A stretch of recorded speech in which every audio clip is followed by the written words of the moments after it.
নদীতে মাছ ধরা বন্ধ থাকায় চাঁদপুরের জেলেরা এবার ঈদে ব্যাপক আর্থিক সংকটের মধ্যে পড়েছেন। আয়ের উৎস একেবারে বন্ধ থাকায় পরিবার নিয়ে দুশ্চিন্তায় কাটছে তাদের জীবন। ঈদ উপলক্ষে সন্তানদের জন্য কিনতে পারবেন না নতুন পোশাক, তবে তাদেরকে আর্থিক সহায়তা করা হবে বললেন জেলা প্রশাসক। রফিকুল ইসলাম বাবুর প্রতিবেদন, জানাচ্ছেন শারমিন স্বর্ণা।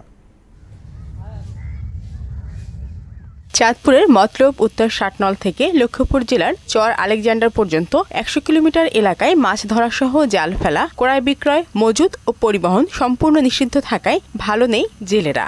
আয়ের উৎস বন্ধ থাকায় পরিবারের ভরণ পোষণ করতে পারছেন না তারা। ঈদ উপলক্ষে পরিবারের জন্য কিনতে পারবে না নতুন পোশাক। এই অবস্থায় অনেক পরিবারই হতাশ এবং দুশ্চিন্তায় দিন কাটাচ্ছেন। নিজেদের অসহায়ত্বের কথা বলে সরকারের কাছে সাহায্য চাইলেন জেলেরা। সামনে ঈদ আয়া পড়ছে, বাল বাচ্চা খুব চিরকাচিরি করতেছে বাজার কেনাকাটা করার জন্য। আমরা কি বাঁচেছি কিনবো এই লোক কোনো নাই, আমাকে তো সব এখন ওসো জেলে সব ওসো।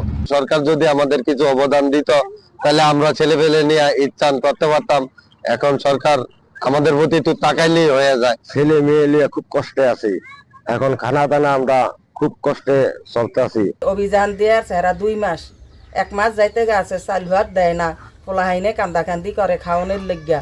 অভিযান ঈদের সময় হওয়ায় জেলেদের বেশি কষ্ট হচ্ছে জানিয়ে উচ্চ পর্যায় থেকে জেলেদের জন্য নির্দেশনা আসলে সুযোগ সুবিধা দেওয়া হবে বলে জানান জেলা মৎস্য কর্মকর্তা। উচ্চ পর্যায়ে যদি কোনো নির্দেশনা থাকে যে কোনো কিছু করার এবং কোনো তাদের সুযোগ সুবিধা দেওয়ার এই চাউলের পাশাপাশি, তাহলে যখন তারা দিবে তখন আমরা তাদের মাঝে বিতরণ করব।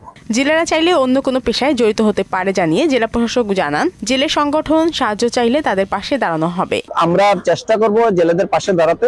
ব্যক্তিগতভাবে কোনো যদি জেলে সংগঠন আমাদের কাছে আসে যে না তাদের কর্মের অভাব আছে, তাদের খাদ্যদ্রব্যের ঘাটতি আছে, সেটাও আমরা হয়তো অন্য কোনোভাবে ম্যানেজ করে দেওয়ার চেষ্টা করব। জেলায় সরকারিভাবে নিবন্ধিত প্রায় ১.৫ লক্ষাধিক জেলে রয়েছে।